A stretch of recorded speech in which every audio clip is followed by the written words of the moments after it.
Hello and welcome to my next lecture. In this video, I shall talk about a topic of recombinant DNA technology, which is the cloning vectors, more specifically the bacterial artificial chromosomes, abbreviated as the BAC vectors. In this lecture, we are going to talk about the special BAC vectors. But before moving on to the BAC vectors, let us quickly revise through what these vectors are. These vectors are the gene carrying vehicles or handles because they can carry your chosen foreign DNA sequence, attach them to itself, and carry your chosen foreign DNA into a host cell. So these vectors act like a handle for your DNA sequence. These vectors have many special features, along with which the two most important ones are the origin of replication and the selectable marker. The origin of replication is a sequence of DNA that host cell recognizes that allows it to make more copies of the cloned DNA sequence. Whereas the selectable marker is a specific DNA sequence that is used by the biologists to tell if the clone has entered the cell, and they are usually the genes that confer antibiotic resistance to the cell. सो हमारे vector में एक origin of replication होना चाहिए जिससे वो अपनी multiple copies बना सके और साथ ही साथ मिनिमम एक सेलेक्टिव मार्कर जीन होना चाहिए जिसके बेसिस पे हम सिलेक्शन कर सकें। जो सेल्स हमारे वेक्टर और उसके साथ साथ हमारे फॉरेन डीएनए को एकोमोडेट कर लेते हैं, एब्जॉर्ब कर लेते हैं, उनको हम बोलते हैं ट्रांसफेक्टेड सेल्स। सो सेल हमारा जो सेल है उसमें ट्रांसफेक्शन हुआ है या नहीं हुआ है, ये चेक करने के लिए हम सेलेक्टेबल मार्कर जीन्स का यूज करते हैं। कैसे यूज करते हैं? ये जीन एक पर्टिकुलर एंटीबायोटिक के लिए रेजिस्टेंस प्रोटीन बनाएगा और रेजिस्टेंस प्रोवाइड करेगा, और साथ ही साथ अपने मीडिया में हम वही एंटीबायोटिक ऐड कर देंगे। तो अगर होस्ट सेल में ये एंटीबायोटिक रेजिस्टेंस जीन प्रेजेंट होगा तो ये रेजिस्टेंस प्रोटीन बना लेगा और अपने आप को इस मीडिया में भी सरवाइव कर ले जाएगा। बट अगर ये मार्कर जीन नहीं प्रेजेंट होगा तो ऐसा सेल सरवाइव नहीं कर पाएगा। तो ये बहुत ही सिंपल तरीका होता है सिलेक्शन करने का, मगर सिर्फ यही एक तरीका अवेलेबल नहीं है। इसके अलावा एंटीबायोटिक मार्कर जीन के अलावा भी हम और भी कई तरह तरह के जीन्स सिलेक्शन के लिए यूज कर सकते हैं। लाइक फॉर एग्जांपल एक बहुत ही कॉमन सा प्रोटीन है ल्यूसीफरेज, जो जनरली फायरफ्लाइज में आपको ग्लो करता हुआ दिखता है। एक होता है ग्रीन फ्लोरेसेंट प्रोटीन जो जेलीफिशेस में पाया जाता है। तो ये जो पर्टिकुलर फ्लोरेसेंट प्रोटीन्स हैं, अगर इन फ्लोरेसेंट प्रोटीन का जीन को हम अपने वेक्टर में इंक्लूड करा दें और अगर हमारे ट्रांसफेक्टेड सेल में ये वेक्टर है तो ये पर्टिकुलर प्रोटीन उस सेल में बनेगा और हमको फ्लोरेसेंस मिलेगा। और अगर सेल में ट्रांसफेक्शन नहीं हुआ है, इसका मतलब उसमें वेक्टर नहीं है तो ये पर्टिकुलर फ्लोरेसेंट जीन नहीं प्रेजेंट है, जिसकी वजह से फ्लोरेसेंट प्रोटीन नहीं बन पाएगा और सेल फ्लोरिस नहीं करेगा। ठीक, सो बहुत ही सिंपल तरीकों से हम एक ट्रांसफेक्टेड और नॉन ट्रांसफेक्टेड सेल के बीच में डिफरेंशिएट कर सकते हैं। Now there are many different kinds of vectors available. Vectors कई तरह तरह के पाए जाते हैं और हमने कई तरह तरह के वेक्टर्स बनाए हैं। हमने प्लाज्मिड से वेक्टर बनाए हैं, हमने वायरसेस से वेक्टर्स बनाए हैं। प्लाज्मिड के वेक्टर्स को हैंडल करना बहुत इजी है, बहुत इजीली ये एक बैक्टीरियल सेल के अंदर इनकॉर्पोरेट किया जा सकता है। बट ये जो प्लाज्मिड्स हैं इनकी इंसर्ट कैरिंग कैपेसिटी बहुत कम होती है। मतलब ये बहुत ही छोटा फ्रेगमेंट, लगभग 10 किलो बेस पेयर का ही एक डीएनए फ्रेगमेंट कैरी कर सकते हैं, उससे बड़ा डीएनए फ्रेगमेंट कैरी नहीं कर सकते हैं। आपने कॉस्मेट्स के बारे में पढ़ा होगा, जो कि प्लाज्मिड्स और फेजेस का एक मिक्सचर है। इसका एक ओवर एडवांटेज है कि ये एक लार्जर डीएनए इंसर्ट को कैरी कर सकता है, that is insert size limit is 30 kilo base pairs, but again this is not sufficient enough to carry the larger genes.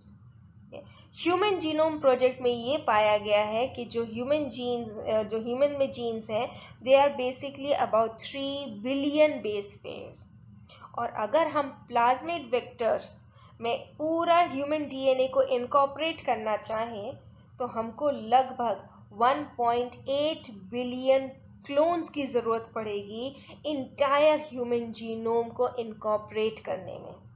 Obviously this is not a very good idea, so we need to find some alternative, and here is the answer. The back vectors, that is the bacterial artificial chromosome, which have been specially prepared for carrying the supersized inserts. तो ये जो back vectors हैं, ये naturally किसी bacteria में present नहीं होते हैं, जैसे प्लाज्मिड नेचुरली प्रेजेंट होते हैं बैक्टीरिया में, मगर बैक वेक्टर्स आपको नेचुरली किसी भी बैक्टीरिया में नहीं मिलेंगे। इनको हमने स्पेशली डिज़ाइन किया है। 1992 में सबसे पहला बैक वेक्टर डिज़ाइन किया गया था, सो इनको हमने स्पेशली डिज़ाइन किया गया है ताकि ये एक बड़ा डीएनए सीक्वेंस अपने साथ कैरी कर सके और साथ ही साथ उस डीएनए सीक्वेंस को दूसरे सेल के अंदर इजीली इनकॉर्पोरेट करा सके। बैक वेक्टर्स की जो खास बात है वो ये है कि इसके अंदर बैक्टीरिया के एक बहुत ही स्पेशल टाइप के प्लाज्मिड का कंपोनेंट प्रेजेंट होता है, जिसको हम एफ प्लाज्मिड बोलते हैं। ये एफ प्लाज्मिड हर एक बैक्टीरिया में नहीं पाया जाता, ये सिर्फ उन बैक्टीरियाज में पाया जाता है जो कॉन्जुगेशन करते हैं।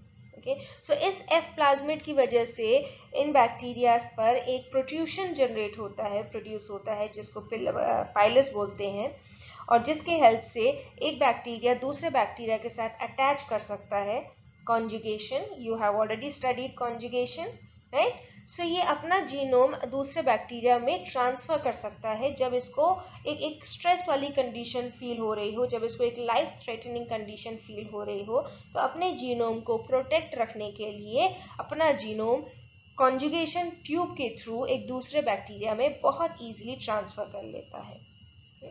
अब इसी प्रॉपर्टी को हमने यूज किया है और हमने एक आर्टिफिशियल क्रोमोसोम बना के तैयार किया है।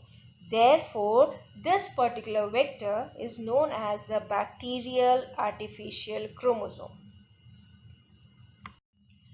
These back vectors are able to hold up to 350 kilobases of DNA and have all of the tools that a vector needs to work properly, like the replication origins, the antibiotic resistance gene, and the convenient places, the cloning sites where the clone DNA can insert itself. Okay, so these multiple cloning sites give us an added advantage कि हम अपने DNA को different locations में add कर सकते हैं. Researchers have modified these back vectors to become more convenient to use and more useful in specialized situations. In addition to the antibiotic resistance gene that was added to identify the transfected bacteria, जैसे हम पहले बात कर चुके हैं, a gene was added that enabled the bacteria to turn the colorless substance, the X-gal, also known as the IPTG blue. This color changing gene, जिसका नाम है LAC-Z gene, ये LAC-Z gene इस X-gal का कलर चेंज कर देता है. So this gene is split apart when the clone DNA is incorporated into the vector. अब इसको थोड़ा सा आपको अच्छे से समझना पड़ेगा. बहुत सिंपल है कि हमारा जो बैक वेक्टर है उसमें हमने सब कुछ डाल दिया. उसमें हमने अपना एफ प्लाज्मिड का भी कंपोनेंट डाला है, हमने ओरिजिन ऑफ रेप्लिकेशन भी ऐड कर दिया, हमने एंटीबायोटिक रेजिस्टेंस जीन भी ऐड कर दिया जिसके बेसिस पे हम सिलेक्शन कर पाए, और साथ ही साथ हमने लैक जेड जीन भी ऐड कर दिया।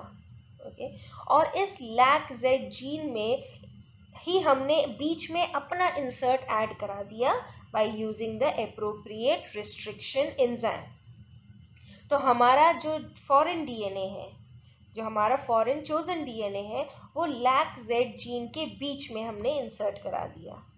अब इसकी वजह से होगा क्या, lac Z gene non functional हो जाएगा। एक जीन फंक्शनल कैसे होता है, जब उसमें ट्रांसक्रिप्शन और ट्रांसलेशन होकर के उसका प्रोटीन प्रोडक्ट तैयार हो सके, तब हम कहते हैं कि जीन एक्सप्रेस हो रहा है, फंक्शनल है। मगर लैक जेड के बीच में आपने कोई फॉरेन सीक्वेंस ऐड करा दिया, तो इसका ट्रांसक्रिप्शन ट्रांसलेशन नहीं हो पाएगा, जो इसका पर्टिकुलर प्रोटीन है वो नहीं बन पाएगा। जब वो प्रोटीन नहीं बन पाएगा तो वो हमारे सबस्ट्रेट, एक्स गाल सबस्ट्रेट का कलर चेंज नहीं कर पाएगा, उसके साथ रिएक्शन नहीं कर पाएगा। तो ये एक सिलेक्शन प्रोसेस है जो हमने यहाँ पे यूज किया है। If you may remember, this is known as insertional inactivation. Lac Z gene को इनएक्टिवेट कर दिया है एक फॉरेन डीएनए को उसके बीच में इंसर्ट करा के, इंसर्शनल इनएक्टिवेशन। और इसी स्ट्रैटेजी को हम यूज करते हैं सिलेक्शन में। So this is a diagrammatic representation of your back vector which contains the origin of replication. It contains the selectable marker, resistant gene. It contains the F plasmid gene also.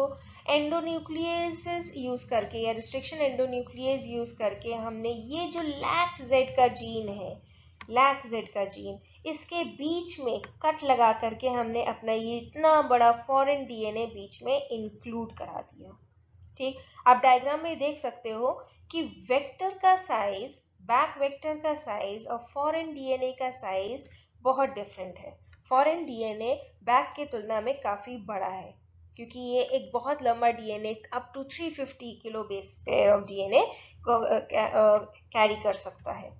अब ये हमारा recombinant back तैयार हो गया जिसमें हमारे ये foreign DNA है, तो this is known as a recombinant back. Electroporation या कोई भी दूसरी टेक्निक के थ्रू आप इसको होस्ट सेल के अंदर इंसर्ट करा सकते हैं और फिर हम इसका सिलेक्शन करते हैं on a chloramphenicol resistance gene, क्योंकि ये पर्टिकुलर रेजिस्टेंस जीन यहाँ पे प्रेजेंट है। तो हमने अपने मीडिया में क्लोराम्फेनिकॉल एंटीबायोटिक ऐड कर दिया है और इसी के साथ साथ हमने अपना सबस्ट्रेट ऐड किया है एक्स गाल। एक्स गाल जब बीटा गैलेक्टोसाइडेज के साथ रिएक्ट करता है तब वो ब्लू कलर का हो जाता है। Okay, beta galactosidase lack Z का प्रोटीन प्रोडक्ट है। ओके, सो अगर लैक जेड जीन प्रेजेंट होगा तो lac Z gene beta galactosidase बनाएगा और ये बीटा गैलेक्टोसाइडेज इस मीडियम में प्रेजेंट एक्स गाल को ब्लू कलर में चेंज कर देगा।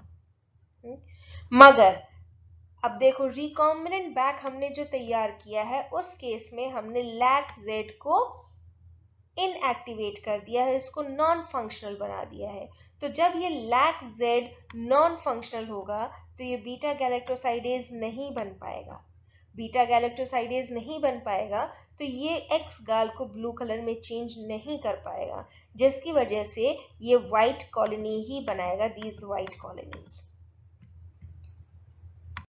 So here you can see very distinctly the white colonies on the X-gal medium along with the chloramphenicol antibiotic and the blue colonies. Okay. The white colonies represent those bacterial cells which have the plasmid and the DNA of interest जो हमारा insert है in the LAC-Z gene. Okay.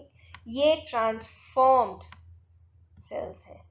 In sales में हमारा vector भी है, हमारा back है vector है और उसके साथ साथ हमारा डीएनए, फॉरेन डीएनए भी प्रेजेंट है। कैसे पता हमको कि इसके अंदर है? देखो, इसमें हमने अपना एंटीबायोटिक ऐड किया है, प्लेट में हमने एंटीबायोटिक ऐड किया है। तो इस प्लेट में जो ऐसे सेल्स होंगे जिनमें वेक्टर इंसर्ट ही नहीं हुआ होगा, इलेक्ट्रोपोरेशन के थ्रू जब हमने वेक्टर को होस्ट सेल के अंदर ट्रांसफॉर्म कराया है, तो अगर होस्ट सेल के अंदर हमारा वेक्टर जा ही नहीं पाया होगा तो उस होस्ट सेल में, बैक्टीरियल सेल में रेजिस्टेंस प्रॉपर्टी नहीं होगी, और जब रेजिस्टेंस प्रॉपर्टी नहीं होगी तो वो बैक्टीरिया मर जाएंगे इस पर्टिकुलर एंटीबायोटिक मीडियम में। तो यहाँ पे जितने भी ऐसे बैक्टीरियल सेल्स होंगे जिनमें बैक वेक्टर एंटर ही नहीं कर पाया होगा, वो सारे के सारे ऑलरेडी डेड हैं, वो ग्रो नहीं हो पाएंगे, तो वो तो रूल आउट हो गए। अब बचते हैं सिर्फ वो सेल्स जिनमें रेजिस्टेंस जीन है, इसका मतलब जिनमें हमारा वेक्टर प्रेजेंट है। तो जिनमें वेक्टर प्रेजेंट होगा वो सेल्स इस मीडियम में सर्वाइव करेंगे। क्लियर? हमने एंटीबायोटिक क्यों ऐड किया? ताकि हम ये चेक कर सकें कि हमारे सेल में वेक्टर इनकॉर्पोरेट हुआ है या नहीं। वेक्टर अगर इनकॉर्पोरेट हुआ है तो हमारा सेल एंटीबायोटिक के प्रेजेंस में भी सर्वाइव करेगा। वेक्टर अगर इनकॉर्पोरेट नहीं हुआ है तो हमारा सेल एंटीबायोटिक मीडियम में सर्वाइव नहीं कर पाएगा, उसकी डेथ हो जाएगी। ठीक, तो उसकी कॉलोनी नहीं बन पाएगी, उस पर्टिकुलर सेल की कॉलोनी नहीं बन पाएगी। तो यहाँ पे देखो हमने फर्स्ट लेवल सिलेक्शन कर दिया, सिर्फ वो सेल्स ग्रो होंगे जिनमें बैक वेक्टर इंसर्ट हुआ होगा। फर्स्ट लेवल सिलेक्शन हो गया। अब आता है दूसरा क्वेश्चन कि ये जो बैक वेक्टर इंसर्ट हुआ है, क्या इसमें हमारा जीन ऑफ इंटरेस्ट है? क्या इसमें इंसर्ट प्रेजेंट है? अब इसको चेक करने के लिए हम दूसरा सेलेक्टेबल मार्कर यूज कर रहे हैं, that is the LAC-Z gene. और LAC-Z जीन के लिए यहाँ पर हमने X-gal मीडियम में ऐड कर रखा है। ठीक, IPTG जिसको बोलते हैं। So this X-gal is added in the medium, and इस X-gal के प्रेजेंस की वजह से अगर बीटा गैलेक्टोसाइडेज बन रहा है, एंजाइम बन रहा है, तो ये X-gal को ब्लू कलर में चेंज कर देगा। क्लियर? एक एक स्टेप में इसको समझने की कोशिश करो। अगर बीटा गैलेक्टोसाइडेज एंजाइम की सिंथेसिस हो रही है तो वो एंजाइम X-gal के साथ रिएक्शन करके इसको ब्लू कलर में चेंज कर देगा। ठीक, ये X-gal ब्लू कलर का हो जाएगा। बट अगर बीटा गैलेक्टोसाइडेज एंजाइम नहीं बन रहा है तो ये X-gal ब्लू कलर का नहीं होगा, ये वाइट ही बना रहेगा। जो इसका ओरिजिनल कलर है वाइट, वही बना रहेगा, ये ब्लू कलर में चेंज नहीं होगा।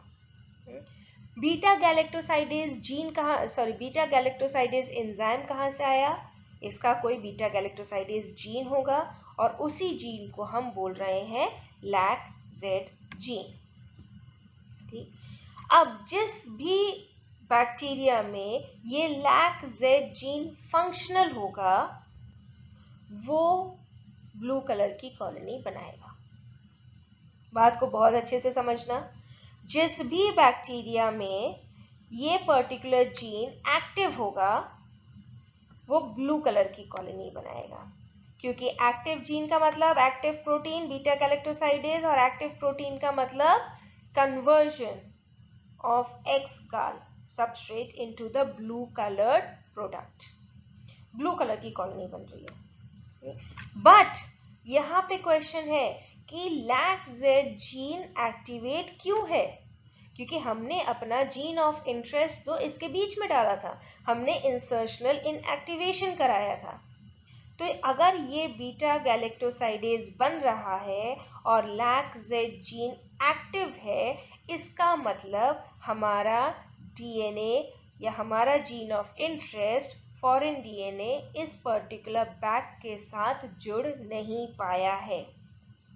It has not been able to incorporate with or ligate with the back vector। Vector में हमारा जीन ऑफ इंटरेस्ट नहीं है। तो जो हमको ब्लू कॉलोनीज मिलेंगी, इनमें जितने भी सेल्स होंगे, इन सारे सेल्स में हमारा फॉरेन DNA नहीं है, हमारा जीन ऑफ इंटरेस्ट नहीं है। ओके, जो हमको व्हाइट कॉलोनीज मिल रही हैं, ओके ये जो हमको व्हाइट कॉलोनीज मिल रही हैं, ये सारी व्हाइट कॉलोनीज में जो सेल्स होंगे उनमें LAC-Z जीन इनएक्टिवेट हो चुका होगा, तभी वो बीटा गैलेक्टोसाइडेज नहीं बना पा रहा है और तभी एक्स गाल ब्लू कलर का नहीं हो पा रहा है, व्हाइट ही बना हुआ है। और अगर LAC-Z जीन इनएक्टिवेट है तो उसका सिर्फ एक ही रीजन हो सकता है कि इसमें हमारा जीन इंसर्ट हुआ होगा।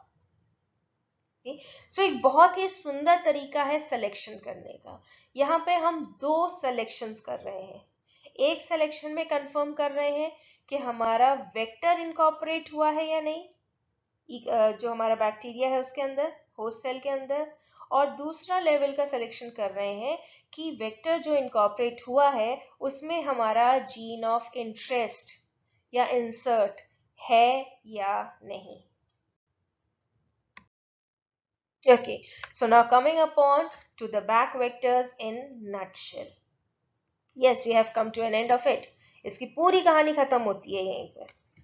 हमने बैक्टीरिया का प्लाज्मिड का पोर्शन लिया, ओके, और उसको हमने अपने और बाकी कंपोनेंट्स के साथ जोड़ जाड़ के अपना फॉरेन डीएनए इंसर्ट करा के हमने रिकॉम्बिनेंट बैक वेक्टर तैयार कर लिया। इस बैक वेक्टर को हमने ई कोलाई सेल के अंदर इनकॉर्पोरेट करा दिया और इसको हमने अपने सेलेक्टिव मीडियम में ग्रो कराया है जहां पे हमको सिलेक्शन मिल सकेगा।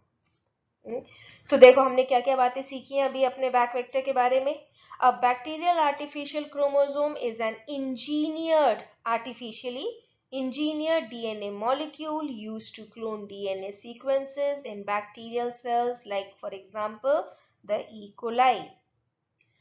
BACs are often used in connection with DNA sequencing. Therefore, they are very special. जो सीक्वेंसिंग में दो बहुत कॉमन स्ट्रैटेजीज यूज करी जाती हैं, the back-to-back cloning and the shotgun method. इन दोनों में जो हम वेक्टर्स यूज करेंगे वो बैक वेक्टर्स यूज करेंगे ताकि हम डीएनए के लार्जर फ्रेगमेंट्स को इनकॉर्पोरेट करा सकें। और सीक्वेंसिंग में ये बहुत इंपॉर्टेंट होते हैं, इसीलिए ये स्पेशल बैक वेक्टर्स हैं, right? Now segments of an organism's DNA ranging from approximately 1 lakh to 350,000 base pairs. That is 100 kilo base pairs to 350 kilo base pairs तक का insert हम बैक में बहुत आसानी से include करा सकते हैं। As the bacterial cells grow and divide, they amplify the back DNA. Don't forget, इसमें origin of replication है। तो जैसे जैसे बैक्टीरिया भी अपने में डिवाइड होता रहेगा, हमारे जीन की भी कॉपीज बनती रहेंगी। जो हमने डीएनए, अपने इंटरेस्ट का डीएनए, फॉरेन डीएनए इसमें इंसर्ट कराया है, उसकी भी कई सारी कॉपीज बहुत इजीली बनती चली जाएंगी। ठीक, सो क्लोनिंग वेक्टर्स क्या होते हैं? क्लोनिंग वेक्टर्स वो होते हैं जो एक पर्टिकुलर जीन की कई सारी कॉपीज बनाने में हमारी हेल्प करें, दैट इज क्लोनिंग करें। एक्सप्रेशन वेक्टर्स होते हैं जिसमें उस पर्टिकुलर जीन का एक्सप्रेशन होना चाहिए, और एक्सप्रेशन होने के लिए बहुत ज़रूरी है कि उस पर्टिकुलर जीन का उस होस्ट सेल में ट्रांसक्रिप्शन और ट्रांसलेशन हो पाए। सो एक्सप्रेशन वेक्टर्स एक डिफरेंट कैटेगरी है। क्लोनिंग वेक्टर में ऐसी कोई क्राइटेरिया नहीं है कि एक्सप्रेशन होना चाहिए, उसका बस एक काम है कि उसकी मल्टीपल कॉपीज बनती रहनी चाहिए, क्लोनिंग होती रहनी चाहिए। ठीक, इसी तरह से और भी कई तरह तरह के वेक्टर्स हैं, आपने सुना होगा शटल वेक्टर्स भी होते हैं। So vectors generally कई तरह के होते हैं depending upon our need and depending upon what we have created. Okay, so these are the basic powerful features of your back vector which are extremely useful for mapping and sequencing of the mammalian genomes which are huge in size. That is all for the back vectors. I will take up another lecture on sequencing which shall be the continuation of this particular lecture. So इस lecture में हमने back के बारे में पूरा समझ लिया। अब हम कैसे back vectors को sequencing में use करते हैं, दोनों strategies, the shotgun method and the back to back sequencing method, इसको हम next lecture में cover करेंगे। Okay, thank you for watching patiently. If you have understood the video well, if you like it, do press the like and the subscribe button to continue getting more such videos. And if you have any query, any question, do write in the comment section. Thank you very much.